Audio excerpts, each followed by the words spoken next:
मित्रों, जय सिया राम, जय राधा कृष्ण। गर्ग संहिता गिरिराज खंड, छठा अध्याय। गोपों द्वारा नंद जी के वैभव का परीक्षण।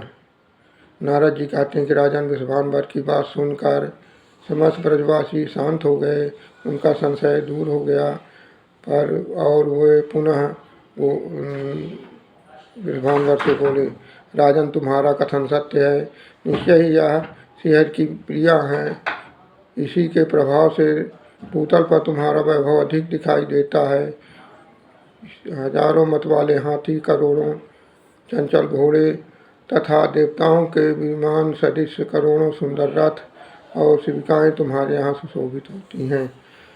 राजन, किंतु नंद जी के पास ऐसा कुछ नहीं दिखता, इसलिए उनकी परीक्षा लेनी चाहिए। तब नारद जी कहते हैं कि उन गोपों की बात सुनकर वृषभान्वर ने नंदराज के वैभव की परीक्षा के लिए बहुत सारे मोतियाँ एक थाल में रख करके कुशल वर्णकारी लोगों के द्वारा नंद जी के यहाँ भिजवाया। वहाँ नंद जी के सभा में जाकर वर्णकर्ता बोले, नंदराज, जो वृषभान्वर की कन्या राधा हैं वो विवाह के योग्य हैं। उनके वर की खोज करते करते श्री कृष्ण के समान, उनका से के समान दूसरा वर उनको कोई नहीं दिखाई दिया। इसलिए उन्होंने सब विचार करके आपकी गोद भरने के लिए, आपके वर की गोद भरने के लिए पहले कन्या पक्ष की ओर से मौक्तिक रास ग्रहण कीजिए, फिर कन्या की गोद भरने के लिए पर्याप्त मौक्तिक रास प्रदान कीजिए। ही हमारे कुल की रीति है। नारद जी कहते हैं कि नंदराज को विस्मय हुआ, किंतु वो अंदर गए और यशोदा जी से उसके तुल्य राज की बात पूछने के लिए अंतःपुर गए। वहाँ उस समय नंद, यशस्विनी, यशोदा ने चिरकाल तक विचार किया, इसी निष्कर्ष पर पहुँचे, इस मौक्तिक राज के बराबर दूसरी दिव्यरास मेरे घर में नहीं है। पहले तो तब उन्होंने विचार किया, पहले तो इसको ग्रहण कर लेना चाहिए, बाद में विचार करेंगे। पीछे अपने पास धन वधू के लिए उपहार भेजा जाएगा, ऐसा विचार करके नंद और यशोदा के पास भगवान श्री कृष्ण अलक्षित भाव से वहाँ आ गए। उन मौक्तिक हारों से 100 हार उन्होंने घर से बाहर खेतों में ले जा कर के एक एक मोती खेतों में पिरो दिया, बिखेर दिए। तब नंद भी जब मुक्ताओं की गणना करने लगे तो 100 मालाओं की मोती उनको कम मिली।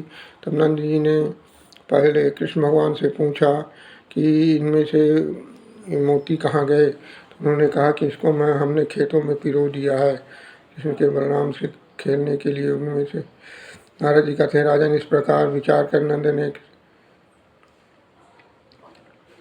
बोया था, हमने खेत में मोती के बिखेर दिए हैं। राजन, बेटे के मुंह से यह बात सुनकर ब्रजेश्वरानंद ने उन्हें डांट बताई और उन सबको चुन बिनाने के लिए उनके साथ खेतों में गए।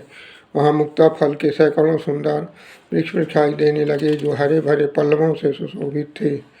नरेश्वर, जैसे आकाश में झुंड के झुंड शोभा पाते हैं, उसी प्रकार उन वृक्षों में कोट कोट मुक्ता फलों के गुच्छे समूह शोभित हो रहे थे।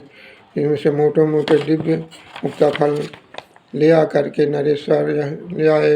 नरेश्वर तब लेकर बरदर्शी लोग और बरदर्शी लोगों को दिया, और तब बरदर्शी लोग वृषभान्वर के पास गए और सबके सुनते हुए नंदराज के अनुपम वैभव का वर्णन करने लगे। उसमें गोप बड़े विस्मित हुए। नंदन को साक्षात श्रीहरि जानकर ब्रजवासियों का संशय दूर हो गया। उन्होंने वृषभान्वर को प्रणाम किया। मिथिलेश्वर, उसी दिन से ब्रज के सब लोगों ने जान लिया कि श्री राधा हरि की प्रियतमा हैं और श्री हरि राधा के प्राण बल्लभ हैं। श्री शिव शरणम, श्री हरि शरणम से अगले भाग में। धन्यवाद।